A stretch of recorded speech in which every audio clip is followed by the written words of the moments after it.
Hi everyone, thanks for joining. We're going to get started now. Today we have approximately 1 hour and it's one question, one follow-up. Today we have Dr. Williams and Dr. Brown here today, so I'll turn it over to them for some remarks.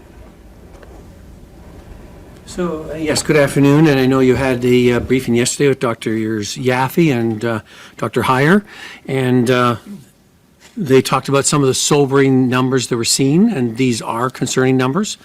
I think with the modeling today, we're going to see a further update. We've been almost about every 8 days, 7-8 days with an update from Dr. Brown and from the team because things are moving that quickly.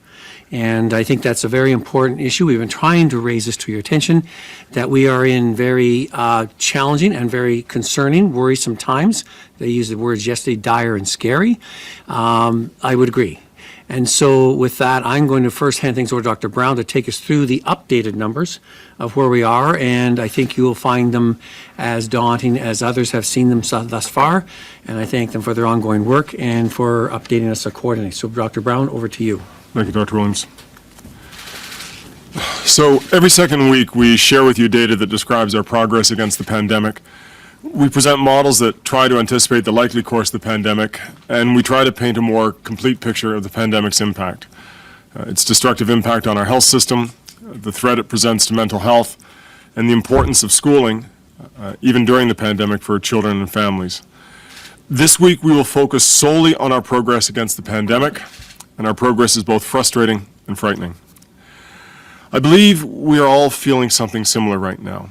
Whether we're working in a hospital, a warehouse, or a restaurant, whether we're a student or a retiree, everywhere, from my hometown of London up to Ottawa, from Windsor through to Kenora, I know some of us are frustrated, some of us are frightened, and some of us are just fatigued, and many I know are all three. After more than a year of fighting this together, we are now entering the hardest stage. Cases have risen, hospitals have filled up, and across Ontario, it is very clear we are very much in the third wave of COVID-19. And the numbers are still rising. But the biggest problem we now face may be that we're just too tired to notice. So I'm begging you as part of the team to notice. Notice that our hospitals can no longer function normally. They are bursting at their seams, we're setting up field hospitals, and we're separating critically ill patients from their families by helicoptering them across the province for care. Our children's hospitals are now admitting adults as patients, and this has never happened in Ontario before. It's never happened in Canada before. Notice, please, what is happening with vaccination. More people are getting vaccinated. We're about a quarter of the way through now the province's strategy. We're now focusing more on the people who need the vaccine the most, but the disparities are still there. The communities who need the vaccine the least are still getting more of it than the communities that need it the most. Our public health units are trying to prioritize communities to control the spread of the disease. This may be different in each public health unit, but please notice when it's your turn, and please get vaccinated. The vaccine protects you, and it protects the people around you. And the faster we get the third wave tamped down, the faster we open up. Notice when your friends, your neighbors, your children, or even your parents meet each other without masks. Notice if your workplace is open, but it shouldn't be. Notice if your workplace isn't safe. Notice the behaviors that we all know will put people in hospitals. In the same hospitals where we don't have enough nurses, respiratory therapists, or doctors to treat the patients. Notice that stuff and say something. It's uncomfortable, but it will save lives. Notice the places that have turned this around. One of them is right here in Ontario, Thunder Bay. Thunder Bay was the center of a huge outbreak only 2 months ago, but it's flattened its curve in an impressive way. The whole city came together, shut itself down, focused on the fight, and got it done. We all have to be like Thunder Bay, and we all have to do what we can do to reduce our contacts and reduce the spread of the disease. Notice California, which only a few months ago was suffering crises like the one we're starting to experience here, and which is turning it around. Not just because they have vaccines, because people went out of their way to get the vaccine. We have to get vaccines into each other's arms. There's no point in looking backwards right now. Notice that when you want to do that, and please look forward, because the going forward playbook is very simple. Here's our collective playbook. We need to keep the vaccine rollout laser focused on those Ontarians who need it most. We know who is vulnerable to COVID-19. They need the vaccine first. We need to keep workplaces safe. If we want to break the spread of COVID-19, only essential workplaces should be open right now. We need to stop infection coming into our essential workplaces to keep them open. This means people should not have to choose between keeping food on the table and keeping others safe by staying home. We need to support people so that they don't have to make that choice, and many people may need extra and easy-to-access support to stay at home when they're sick or they've been exposed to someone who is. This is true for cases and for close contacts. And we need to make sure that workplaces stay safe with enforcement. We need to limit, as much as possible, the entry of cases of the variants of concern. B.1.1.7 is now the overwhelming cause of COVID-19 in Ontario, but it responds to vaccines. There are more concerning variants around the globe and within Canada. We need to limit the spread of these even more concerning variants across our communities. This means limits on borders and on movement. Our playbook as individuals is just as simple. I know we're tired, I know we're demoralized, and I know some of us are heartbroken. And I know that all of us want to take a break. But hang in there, please, with these three things. Just these three things, because these three things will help stop the pandemic. Don't spend time with people indoors. When you do need to be inside to shop, to take transit, or perform other essential tasks, please wear a mask. When you meet people outside of your household, meet them outside. And again, if you can't stay 6 feet away, always wear a mask. Get a vaccine when it's your turn. Help others get a vaccine when it's their turn. And wait for the vaccine when it's not your turn. That's it. Compared to the fatigue, the frustration, and the fear we feel, these three things are well worth it. They will help break the spread of COVID-19 until we can vaccinate enough people. The disease is complicated, but our playbook is simple. That is what the evidence tells us. It also tells us that the longer that we let this drag on, the worse it will be. And with that, let's get into the numbers. As we start to do the presentation, I'm sorry the sign language translation will disappear, but it'll come back immediately following the slides. If we could put up the slides, please. Thank you.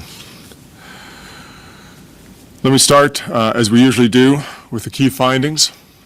So COVID-19 cases, hospitalization, and ICU occupancy are at their highest levels since March 2020, and variant cases continue to rise sharply. And when we talk about high levels of ICU occupancy, we're almost 700 today, and over 70 admissions yesterday. This level of ICU occupancy is compromising care for all patients, for all Ontarians who may need it. Ontarians can help themselves and others by limiting mobility to truly necessary trips and always wearing a mask and keeping 6 feet distance when in contact with anyone outside of their household. Although it's improving, vaccination is not reaching people at high risk fast enough to overcome the level of serious illness in our communities and our hospitals.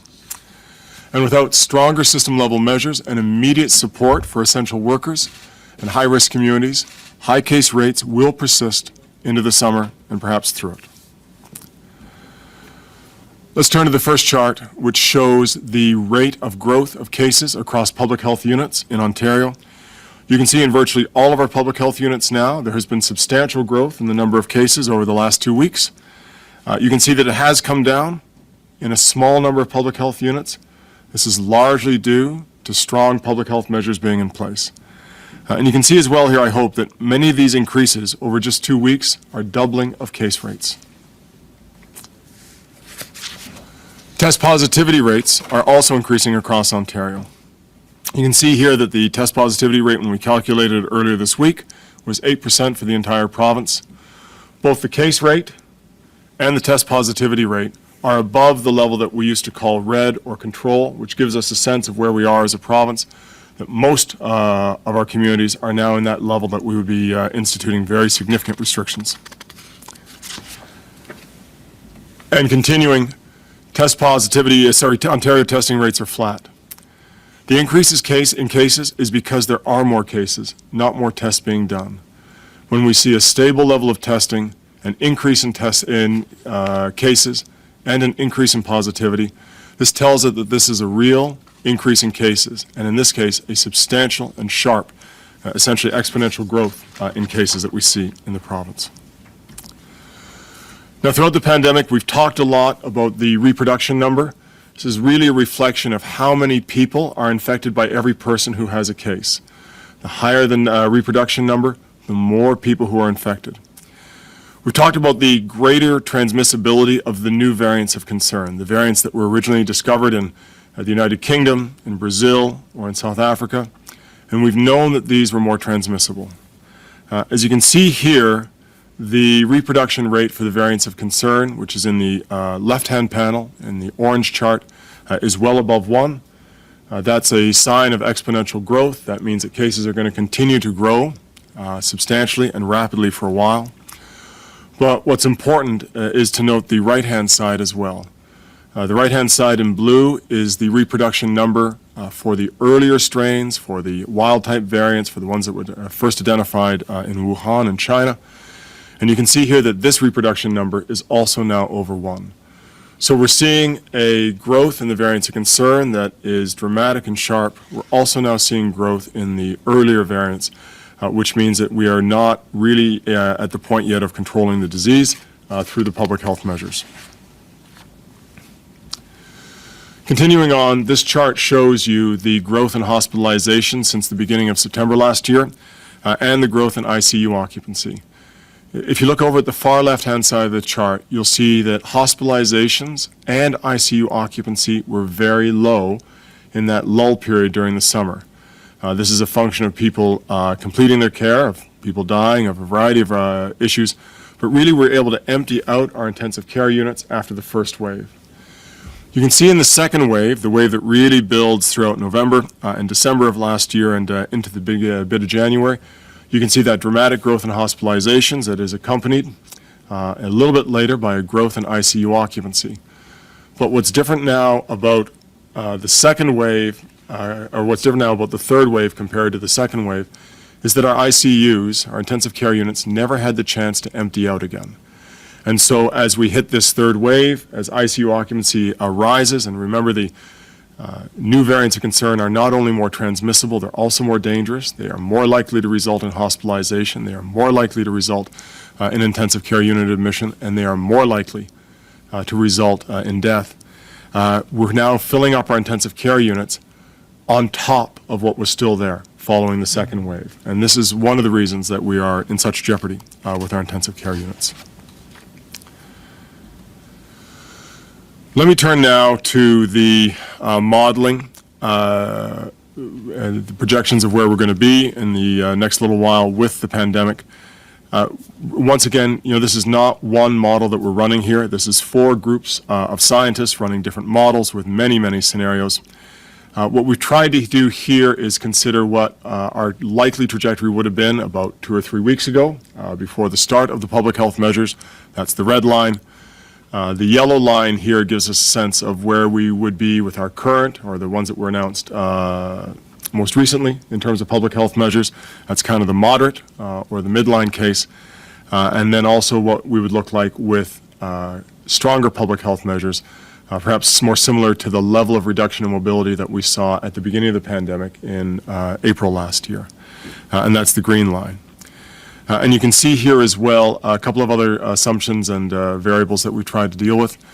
First, we're assuming here on all of these models 100,000 doses of vaccine a day. That's roughly where we are right now. We're also assuming about a 60% effectiveness in terms of stopping transmission, not in terms of reduction of mortality, not in terms of reduction of hospitalization. Those are higher percentages that we use in the models, but here percent effective in reducing infection. And we're assuming it's a relatively random administration of the vaccine. The other thing that we consider in all these is how long the public health measures last. The solid lines are for 4 weeks, and the dotted lines are for 6 weeks. As you can see here, had we not instituted the public health measures, the models are suggesting that we would have had a much, much higher rate of case growth, to an almost unbelievable level of perhaps 30,000 before it would peak and come down. What the models are suggesting now, looking at where we are more likely, which is the yellow line, is that the case growth is going to be much less substantial. And if public health measures extend for 6 weeks instead of 4 weeks, we really blunt the second round of growth as part of this wave. You can also see with stronger public health measures and a longer, that dotted green line, a longer period for them, for 6 weeks, we actually would get down to a much, much, much lower level of cases, much similar to what we would have seen during lulls between the waves, rather than what we're seeing now. I also want to note here that we've been looking at the briefings from previous weeks. The red box here indicates the range that we anticipated in the last briefing, and all of the models are in line with what we would have predicted in the last time. Before I move on to the next set of notes, I do want to note that the goal here is to flatten the curve as much as possible, to push that curve down. Every time we hit one of those milestones where we're starting to control growth, where we're starting to flatten the curve, that's a cause for celebration. That's an indication that we're getting closer to a more normal summer. It's a goal I think that everyone can kind of work towards, and we actually are able to see our progress almost on a daily basis of whether or not we are or not flattening this curve. If we go to the next scenario, I know that there's a lot of attention on vaccination. We took a moment to consider what it would look like if we had about 3 times as many vaccines being administered on a daily basis in the province that we have right now. So although we are not administering 300,000 vaccines a day right now, we did consider what would happen if we started administering 300,000 vaccines a day today, Friday.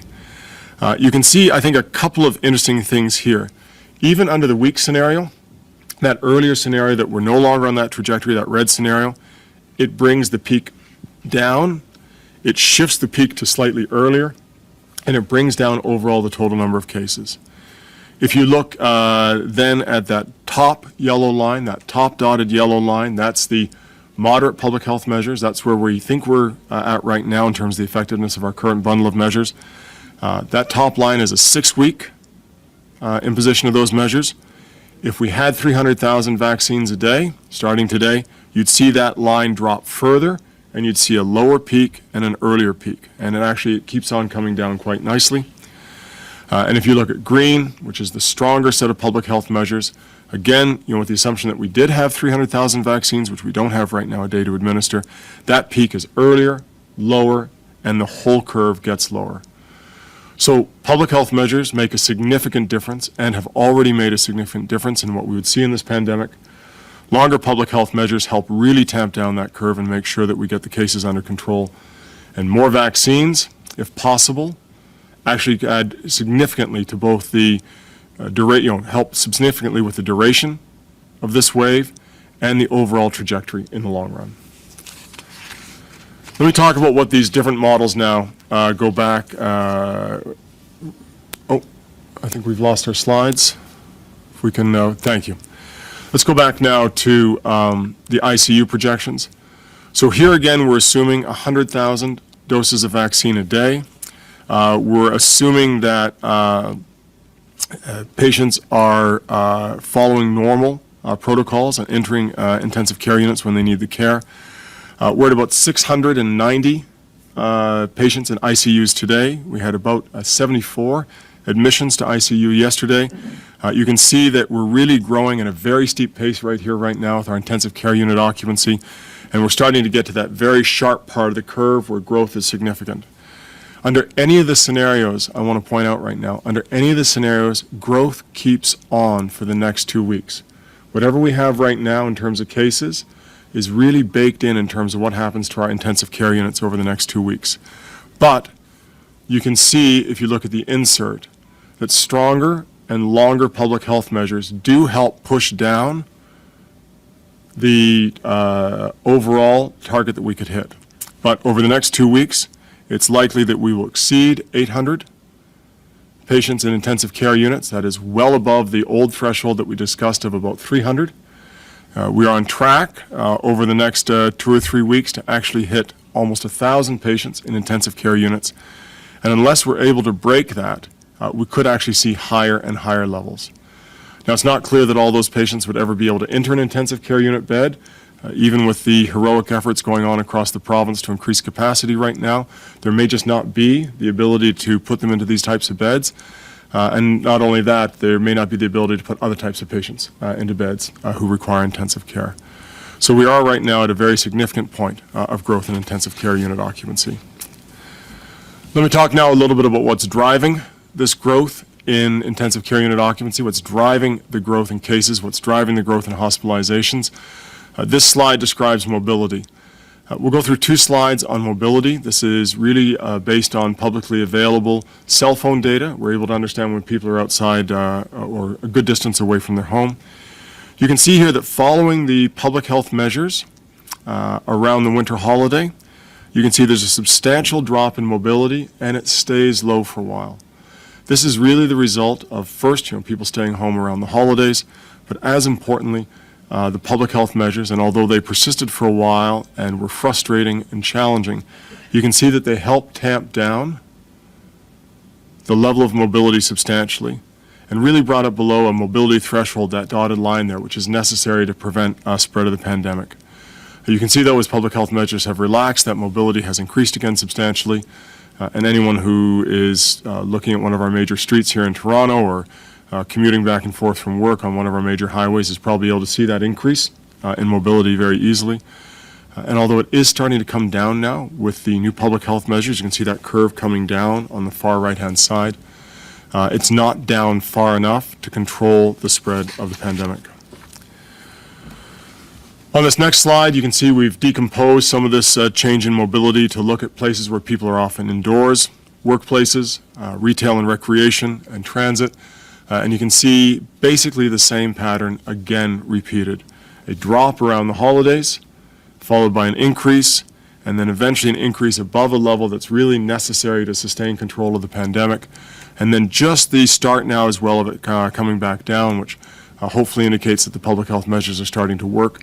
But we're not yet at that level of mobility at this point in time that would allow us to really control spread. There is other mobility data, but we're focusing on indoors here because that is where the majority of spread happens, is indoors. Continuing on, you can see the impact on the health system continues. We're now at a backlog of surgical cases of almost 250,000 since the start of the pandemic last March. That is a huge volume of care that is delayed or postponed. With the slowdown in care that you're seeing now at hospitals across the province, this is going to increase. And we expect that rate of increase will actually be faster and more dramatic despite efforts to try to maintain access to care. Looking here now, we can turn to vaccine progress, and this is where we have some good news in what's going on. The strategy is about a quarter of the way through. In fact, it's more than the 24% through that we're presenting here. This was calculated a few days ago, and it's actually increasing now over time. If you look at the far left-hand side of the panel, that's the bar or the part of the bar chart for older people. This is over 80, and you can see that it's almost blue, which is people who've either had a first dose or made an appointment for their first dose. And there's only a small bit of yellow left, which is people who've not received their first dose. Moving to 70 to 79, you can see again it's a substantial number. The vast majority of people have received a first dose or are booked now for their first dose. But when we get to 60 to 69, you can see that actually it's only about half have either received their first dose or been booked for it. And then looking over at the right-hand side, you can see under 60, younger people in the province, this is a substantially lower amount of vaccine that's been provided and taken. Moving on, you can see here the same chart as we presented last week. In this chart, it's worth just taking a second to kind of work through it. We're comparing neighborhoods by how high the rate of COVID-19 is. So one, that far left-hand side column, one is the highest risk neighborhoods. 10, the far right-hand side of the column, is the lowest risk neighborhoods. The first row is the oldest group of Ontarians we're looking at here, which is over 80 years of age. The bottom row is 16 to 39 years of age. You can see that we actually had a very, very large discrepancy between the lowest risk neighborhoods and the highest risk neighborhoods when we presented last time. This has started to narrow. However, it's important to note that still it is 82% of people in the lowest risk neighborhoods who've received a vaccine. It's only 65% of people in the highest risk neighborhoods who've received a vaccine. And so that is a difference that needs to be closed, and actually we would hope to see more people in the highest risk neighborhoods having received a vaccine. The picture actually is improving, though. That's a smaller disparity than in the past.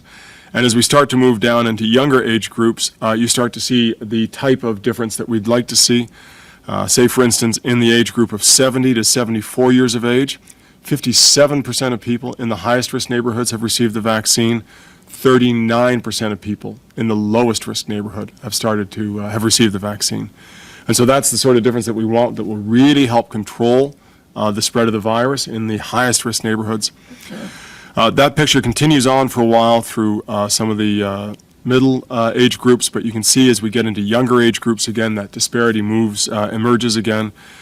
For instance, in age 16 to 39 years, 5% of people in the highest risk neighborhoods have received a vaccine, whereas 10% of people in the lowest risk neighborhoods have received a vaccine. And so it's important to keep on correcting that level of disparity.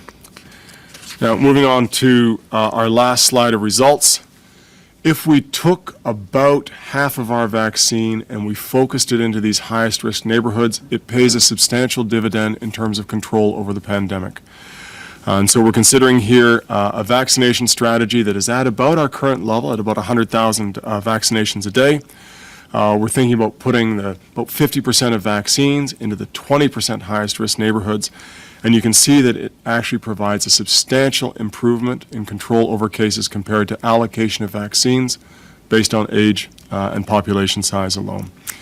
And if you'd like to think about the number of vaccines you need to give to stop or avert a case of COVID-19, if we just do an age-based allocation across the province, it takes about 60 vaccines to avert a case. And instead, if you really focus it in with about half those vaccines in the highest risk communities, it takes about 30 to 35 vaccines to avoid a case. And so a very, very big return if we're able to continue on with this focus of vaccines, as is indicated in the phase 2 of the strategy, focus in on high-risk communities as much as we can. I'll finish here with our key findings, as we always do. If maybe we could return to the slides. Thank you. COVID-19 cases, hospitalizations, and ICU occupancy are higher than they've ever been before. ICU occupancy is compromising care for all patients. Ontarians can help themselves and others by limiting mobility to truly necessary trips, always wearing a mask, always staying 6 feet distant from anyone who's outside their household. Vaccination is improving, both in its rate, or its volume, and in terms of its focus on the areas where it'll do the greatest good. But we're not moving fast enough yet to overcome the level of serious illness in those communities, and that is in our hospitals now. And without stronger system-level measures and immediate support for essential workers in high-risk communities, these case rates will persist. I'm moving on here to the contributors. These are the scientists and experts from across the province who've contributed to the material in this briefing. And I could spend a lot of time just calling out their volunteer work here. I'll also note that there's about 120 scientists who serve on the various tables right now providing advice, and I'm really grateful for what they provide every week. And with that, Dr. Williams, I'll turn it back to you. Well, thank you, Dr. Brown. And as we've been going through the last number of weeks, and today especially, we're seeing the extreme concerns, and the modeling data supports that, of what we're facing today and in the weeks ahead. And we continue to take and value the advice of the science table as we try to look at implementing and dealing with the aspects of how to respond to this in that. And I know later on today we'll be making some more announcements on that in this afternoon. Yesterday, Dr. Heyer and Dr. Yaffe spoke about the update with the data, and it was sobering even before we had the modeling. So the real data supports the modeling as well. And they're talking about dire and scary and the aspects there. I think that's one aspect I hear often referred to. People say, well, why can't it be as good as we saw people doing back in March of 2020 when we had the first wave? And a big difference I hear then and now is that people were more concerned, worried, fearful at that time than they are now. But from the modeling data, and as Dr. Brown's alluding to, there is real necessity to be worried and to take apprehension and the aspects of there seriously. And so we're looking at that. If we look at our data for today, we have 4,812. We could actually top 5,000 before the weekend, and that isn't consistent with the modeling data. There's 1,955 patients in the hospital, and we have, in my data here, it's over, just as Dr. Brown said, 700 in the intensive care unit. Our positivity rate has gone up with the tests done today, 64,304. Well, that's more than the last few days. It doesn't have the pattern in the past. We would sometimes shift up to 70,000 to 80,000 tests, but we're staying consistent with the number of tests, but the positivity is going up. And so therefore the rising numbers, as Dr. Brown has alluded to, is not a matter of more people getting tested, but in fact the positivity rising up to 8.2%. That's down from when we peaked earlier in the week, close to 10%. We're down a bit, but that is a lot higher than we experienced in the past. So that means we expect the numbers to rise and go up again tomorrow. In our cases in Ontario, when we look at across the whole province, our rate per 100,000 has gone up 37% in the 1 week only. And we're at, for the Ontario average, because people seem to think it's more about one area and another area, the overall average for the province is 186 per 100,000 people. A few weeks ago, we were just around 100, and 4 or 5 weeks ago, we were under 100 for the province. That's how fast things have progressed and changed. So that tells us what the variants are making an impact. And as Dr. Brown's alluded to, that they now make over 70% of our samples being submitted. And of those 70%, the majority by far is the B1.1.7 or the UK variant that continues to have havoc. But that brings a point in hand, is that unlike the first and second wave, we're actually dealing with 2, maybe 3, hopefully not 4 separate epidemic curves going on. That's a new challenge for us. We have still the COVID we had before is still causing outbreaks and major cases in various parts of the province. Some have only those at the moment. Others, they're seeing the great impact of the B1.1.7, and that's leading to huge numbers, outbreaks, and hospitalizations. But we're also seeing a rise, small yet, but worrisome, of the P1, the so-called Brazilian variant, that is having impact as well. We're trying to keep it contained. Thus far, the B1.135 is staying, the South African variant is holding, but it doesn't mean we can take it for granted. So we have these events going on at this time. That is different than we did in the first wave and the second wave. And as Dr. Brown has alluded to and said many times in the modeling data, the relative risk of these variants over the older version of COVID is much higher. Higher for admission, higher for ICU, and higher for mortality. And affecting younger populations with much less of an inoculum or virus load, causing infection very quickly in short intervals and having much more rapid onset, and now impacting younger and younger populations in our society.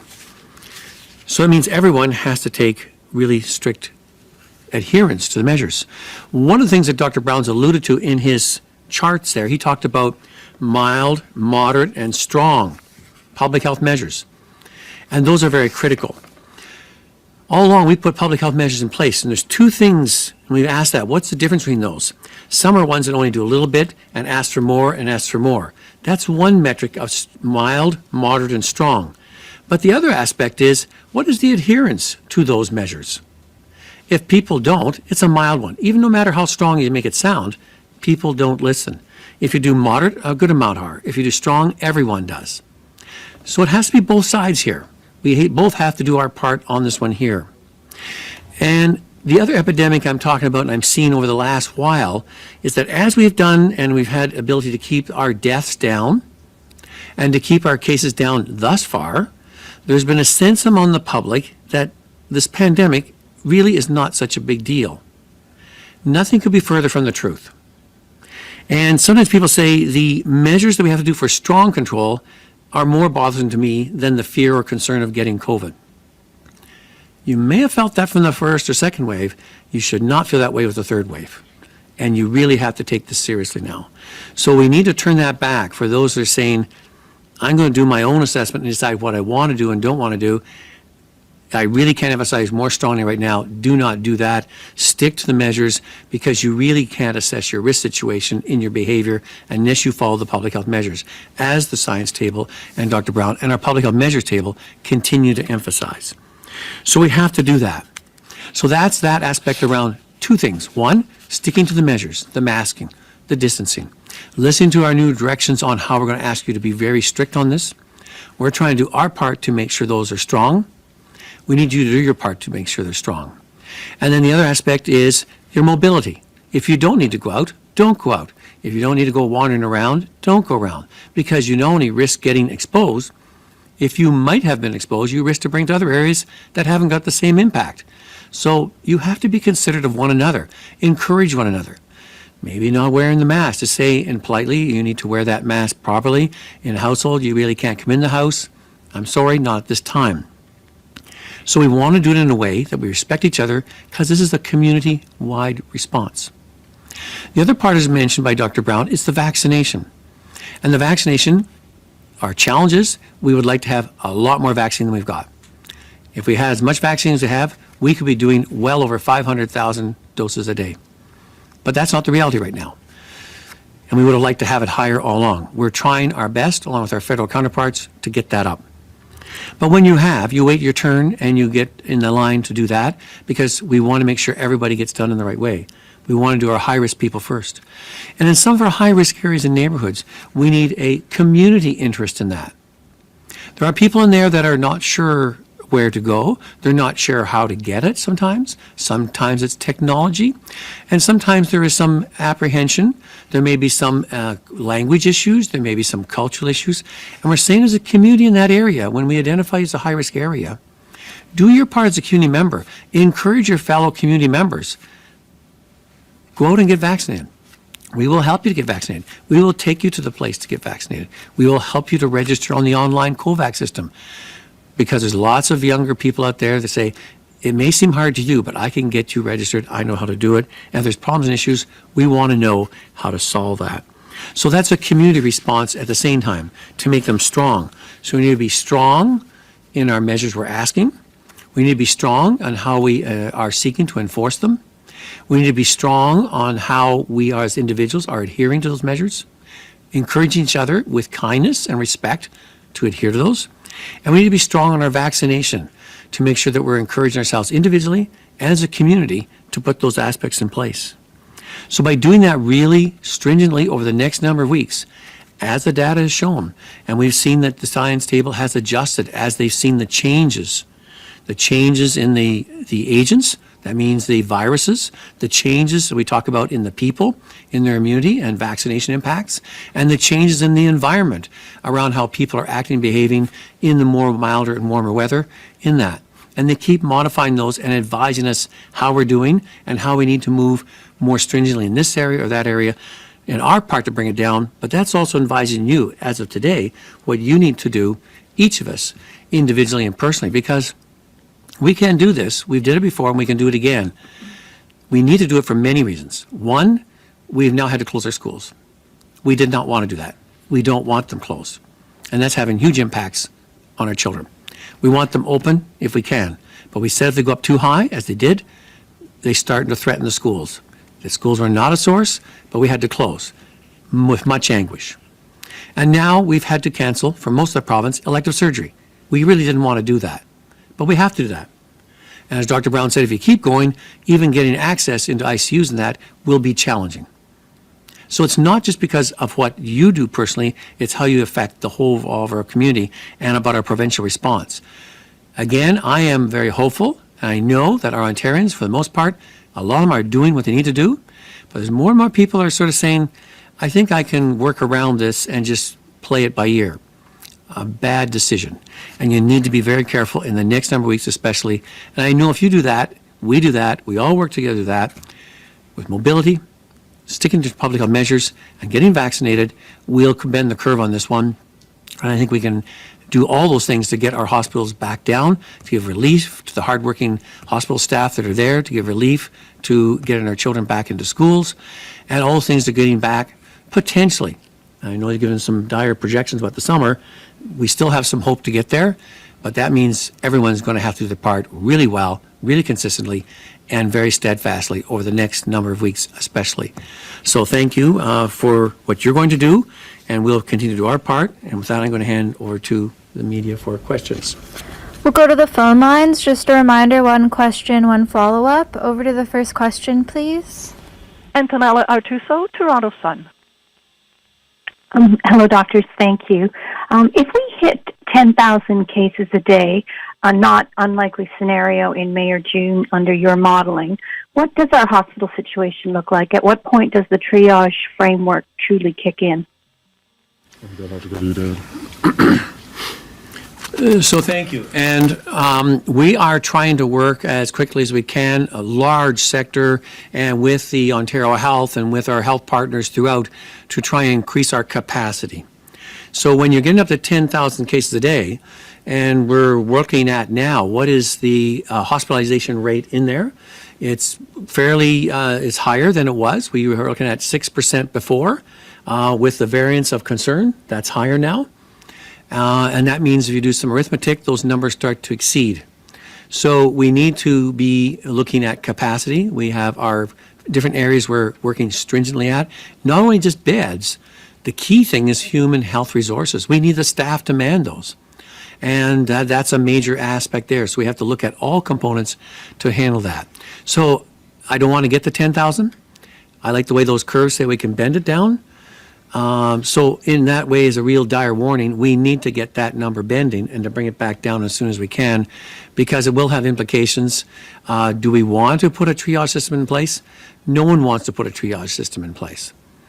But in other aspects of pandemics, where large epidemics hit populations, unfortunately, there's large percentages of not only hospitalizations, but large percentages of deaths, more than we have seen in Ontario. We don't want to go there. No one wants to go there, but it is a reality. And you have to understand that that's what a pandemic does. But we can do it. We've done it before, so let's see if we can keep that down and not get to the 10,000. But we're trying to plan in case we have to do what we need to do when we have to do it. And that may not be a pleasant decision, but we're going to have to make that one. Follow-up? Thank you. Did our good summer just disappear? Well, I know Dr. Brown a couple weeks ago was saying with all things in line, we can look forward to a summer. Now he's saying the way things are, I'm not so sure. And they talked about high case numbers over the summer. That depends on a lot of things there. And I think if we could get that vaccination rate up to 300,000 a day, including if we put some stronger measures in, if we can get our vaccination rate, because I know in Ontario, we can easily do 500,000 a day, if not more, if we get the vaccine volume. And we continue to seek that, coerce for that, drive for that, and try to get that so we can get that kind of level up. And with that kind of level of coverage, we could have that available. But it's at risk right now. And that's what Dr. Brown, his data, has alluded to, unless he wants to make some comment about that. Maybe I'll just add to that. So under the scenarios we're looking at, if we had a very, very strong adherence to the public health measures, if we were able to really tamp down the spread of the virus right now, and if we're able to get as many vaccines as we can into arms, I know we can do 100,000, that's working out right now. 300,000 is a very optimistic scenario, but were that able to happen, you see very low case numbers by the end of June. You see really kind of that receding of the pandemic, and barring sort of things that are hard to anticipate around new variants, you could still see something of a summer. But it really requires everyone to pull together. It really requires as many avenues and vehicles as we can on the system level, and it really requires strong individual behavior. Next question. Lorenda Redekop at CBC. Hi there. Thanks for taking my question. Looking at page 8 and those various curves, you said that we are right now basically along that yellow line. What would be a list of strong public health measures that would need to be taken to get us down to that green line, Dr. Brown? Do you mind if I add something? So there's no silver bullet in any of this. There's no single measure we can put in place that will bring us down to that green line. But there are, I think, a series of things that would really help change. And I just want to sort of maybe stop here for a second.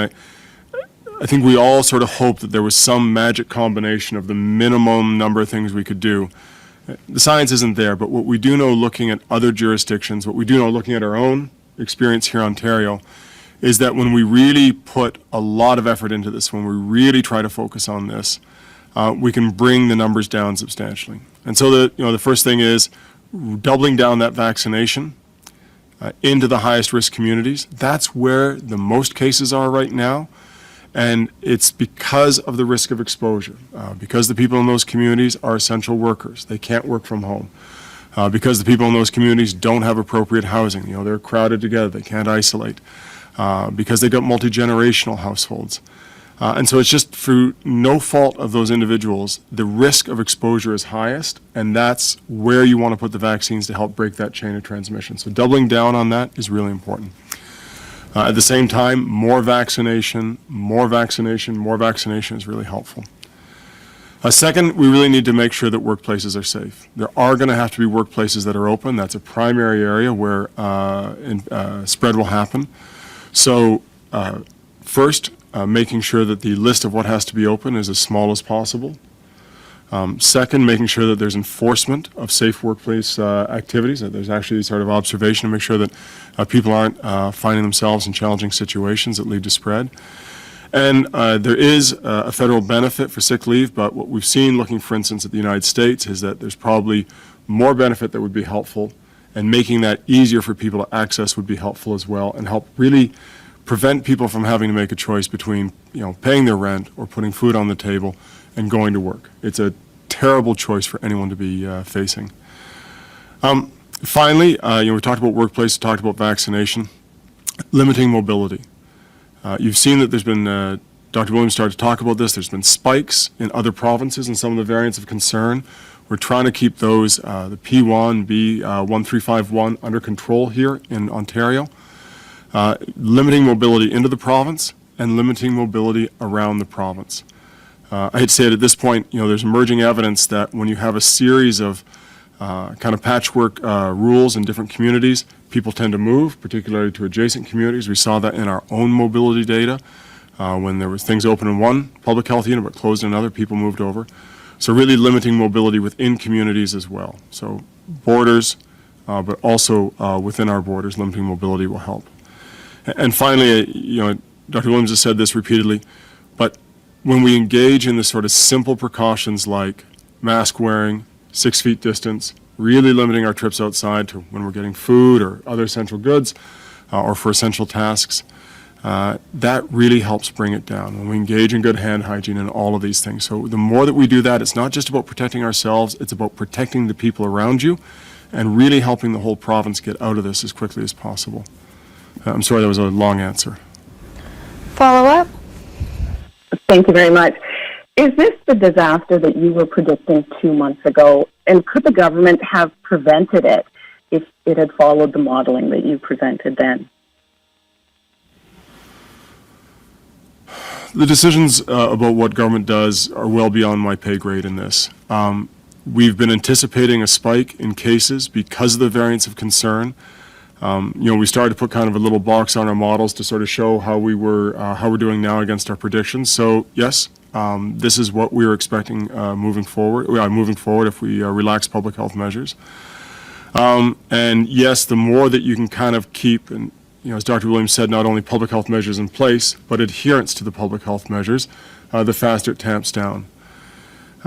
People, I think, often kind of look at it as some sort of trade-off, right? Have the public health measures, or have the economy. Have the public health measures, or have more opportunity for folks to move around and to live their lives.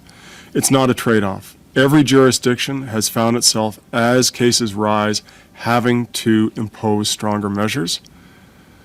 And sooner or later you have to do it. What I would say is that if we want to move forward with as good a summer as we can, the stronger measures we have in place, the longer we have in place for now, means that we don't have to keep on doing this. Yeah, and I would add that I think, in the process there is when we talked about it 2 weeks ago, there was recommendation then that we needed to put back down lockdown province-wide, and 2 days later we did. A week later, there was a strong recommendation to put it stay at home. 2 days later, we did. And each step along the way. But even then, the projections on the science table have been altered and changed as they saw the change in the presentation of the virus, as they understand more how it's impacting. It's a very dynamic thing because we are intertwined with other parts of the country and internationally as well. And we're seeing this impact in our society. So while there is alarming rise in the numbers, and I don't want to scare people more than you need to, is that it can get a lot worse, even more worse than the modeler is putting forward. And other countries you can look at where that has happened. So we have to take it seriously and move ahead. Things can change very quickly. The modeling projections have changed week over week, and that's what we asked them for, to update and make it current, what was seen to be the projection before. But it is interesting. 3 weeks ago, they said that now we'd have 600 to 700 ICU beds. But the cases were different. 2 weeks ago, they said 600 to 700 beds. Same number. But the cases are different. Now, a different one.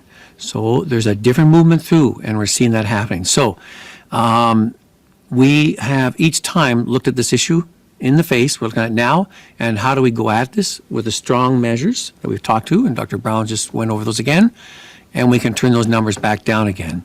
So my main concern is that people do not take it seriously.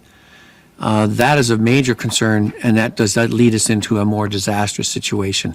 We have to do everything together and do it stringently and do it carefully, and we can make it happen. We can turn it around.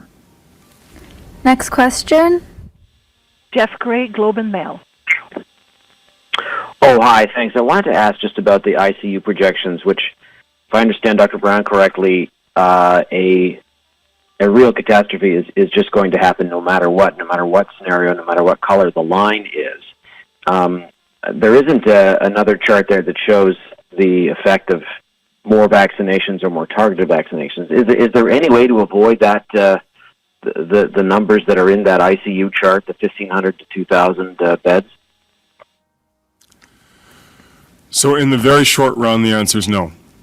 The sooner we have strong public health measures and strong adherence to public health measures, the sooner that curve changes. The sooner we have stronger vaccination, more vaccination, the sooner that starts to change. But really for the next week or two, those numbers are baked in. That's not going to change. That's the nature of the disease. The cases right now that you see are the people who are going to be in the intensive care unit a week to two from now. So that's really set now. There is opportunity, though, to start bending it, really following that period and avoid it. But that's where the measures and adherence, the uptake of vaccination and the number of vaccinations really starts to play in. It's not now, it's not next week, it's later on. Follow up.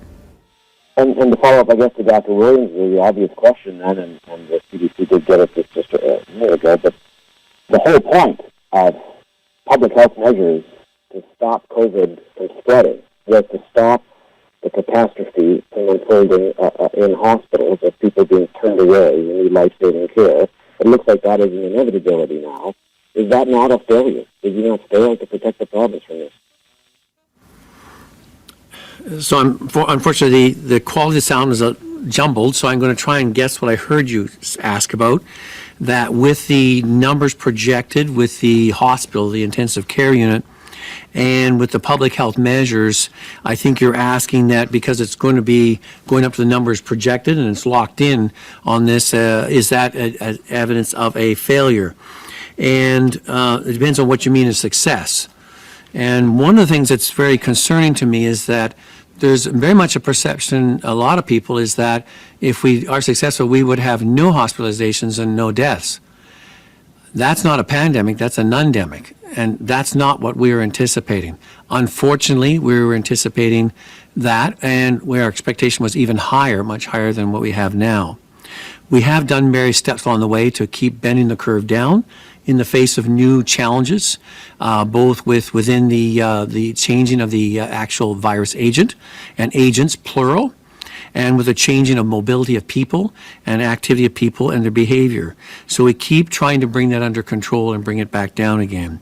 So the fact is that, and as Dr. Brown said, is there a magic bullet or a formula that will give you success? The answer is no, not really. It's a compilation of a number of things, and they're all moving at the same time. So there is no success formula. There is many things we can do to keep winning on this one and bringing it down. But it is a real thing. There are going to be hospitalizations. And those hospitalizations, as Dr. Brown's alluded to, with the new variants, there's going to be a higher mortality rate than with the old one. We haven't seen that yet. In our other waves, most of our mortality, we saw cases, even with smaller numbers, of 80 to 90 a day. That was in our long-term care institutions. With our vaccination program right now, even this last while, the report today, they've had no deaths for over a week in the midst of all these high numbers. And in the retirement homes, it's very minimal. So we have moved that curve with vaccination. We're trying to get the rest moved at the same time. So there's no total success. There's ways to keep making it better and to keep bringing it down, and we have to keep working on that. And I am hopeful that we can keep driving it, and with seeking advice and ongoing updates from Dr. Brown on the science table and from our public health measures table, we will endeavor to do our part, but that means everybody has to do their part. Next question. From Jason Chapman, Global News. Doctors, thanks so much for taking the question. I want to zero in on the patients that are in ICU right now. The question I tried to look up and tried to understand is how have those patients wound up in the ICUs? And my question is this, is what are the most at-risk activities that lead those patients to wind up in ICU? Do we have data on the most dangerous activities? Well, I think that's an excellent question. Not just the activities. We're trying to understand what is the granularity, what are the risk factors that people are involved with. We're seeing that most of it, and still there are a lot of patients in the ICU are that are over the age of 60. So it's not everybody's under 60. The concerning part is that we're seeing a shift and a movement, but still a lot of our patients in there are over 60. And our doctors in there are looking at each one and trying to assess, is there any pattern around risk behavior, risk activity, predisposing factors? And we know that there tends to be more males at the moment. We've seen more recently that pregnant women have been impacted by this third wave, as they were not so much in the first and second. And we're also seeing a younger age group. We're seeing still people with comorbidities. With issues like diabetes and other respiratory issues that are compounded by it.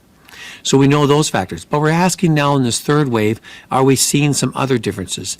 How should we, as Dr. Brown's alluded to, how should we target our vaccine programs, not only just in the high-risk neighborhoods, but who are those high-risk individuals that we would want to identify and make sure that they are covered with vaccine as soon as possible? So I'm asking those questions because it is changing. And we need to be informed by our experts that are dealing with this in and day out. And with these large numbers, we want to understand how is that shifting, how is it changing, and then how should we shift our priority setting to try and circumvent that impact on those individuals who is more at risk, and that the public can know, because then those at risk are going to really have to take precautions and be very careful with their exposure in the next 4 to 6 weeks especially. Follow up. Yeah, thanks so much for that, Doctor. Dr. Brown, you alluded to Thunder Bay being an area of the province that we should celebrate right now.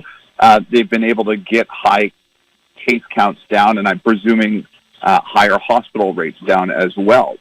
So this is where I want to sort of drill down on, though. What did they do? Because it's my understanding that they did this essentially under the gray zone restrictions. So what measures did they take that we should celebrate and copy across the rest of the province? Thanks. So, one of the things that I think they did, which is really important, is they intervened early. Thunder Bay, Dr. Williams, correct me if I'm wrong, but Thunder Bay sought to be put under the restrictions that they came under. And thank you for bringing up Thunder Bay, my health unit where I've at for many years, and hometown and that. In one sense, when they saw the numbers rising quickly, we put them in the gray, and then they wanted to go into the lockdown, and we did that before we had it in place. And then we asked them to look at where the outbreaks were around. They quickly moved in to find out where the initiation was in certain centers, how that impacted their high-risk populations in the community. A lot of aspects were concerned around with the number of people we have with our urban indigenous populations, how to move quickly. So they asked us for more help as far as case contact management. They asked us for more vaccines to vaccinate those high-risk populations, and they undertook to do that. And now 3 to 4 weeks after that, we're seeing the impact of that vaccination program, as well as they went in preemptively with the discussion with the boards of education to close schooling at that time because the amount in the community was so much. It was impacting that. So many steps were taken, steered on the way, not just one, and they assessed it as it moved its way through their at-risk populations and did a number of steps to stem that, and we assisted them from the province whatever we could. They still haven't seen, fortunately, the variants of concern yet, and we don't want to see that. But they have it under control right now, and we're going to keep monitoring and assisting them to keep those numbers down, as we've seen also with some of the others that we did in those early days, Sudbury and District Health Unit, as well as now we're seeing some improvements in the Lambton, as shown by Dr. Brown on his chart, with some of those areas that have seen improvements, and those were in the gray lockdown zone as well. But it tells you that with a concerted tempered response that fits that community, that the local medical officer of health and their team understand, and working with strong ties with community partners, all this works together to give a great response and to bring it down and hopefully to keep it down. Last question. Randall Denley, National Post. Hi, as you mentioned again today, Dr. Brown, health measures take 2 weeks to come into effect, or to show their effect. The current health measures have only been in place for a week. Is it too soon to say that they aren't working or will not work?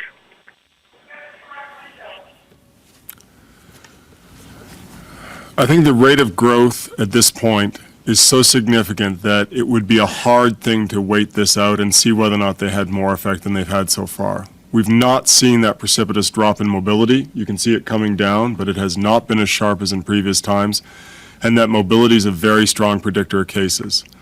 So I'd say the early indications that we have is that they're not working as well as we might like.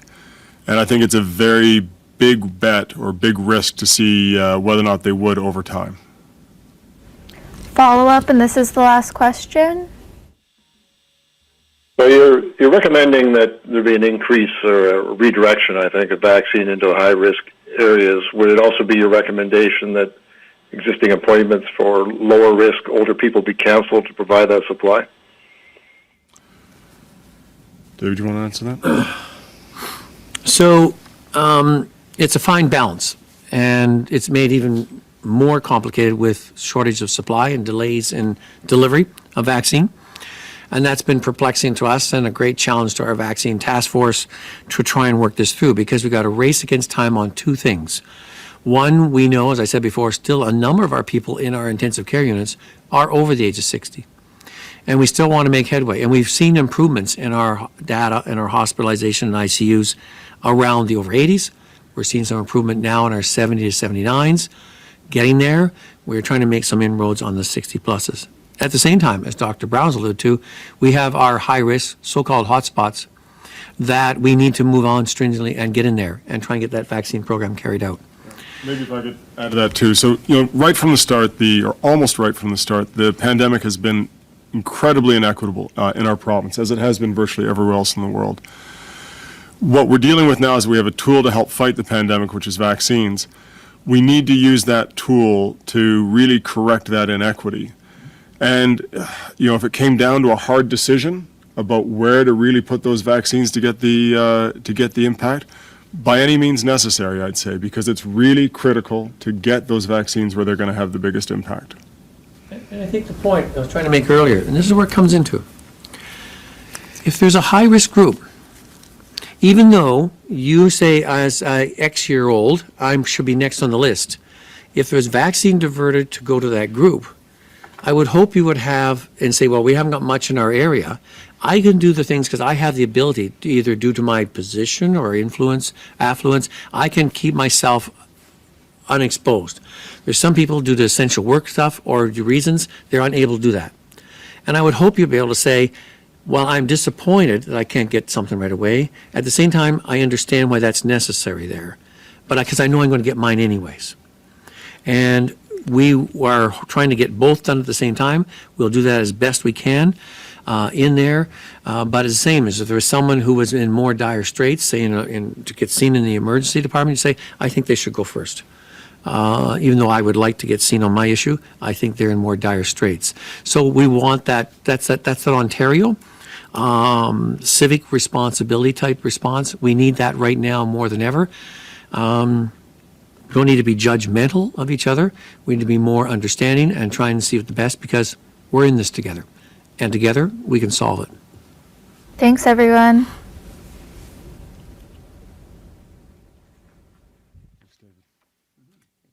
You're very strong today. Thank you, too. It's a team. I'm not trying to make you feel like he's getting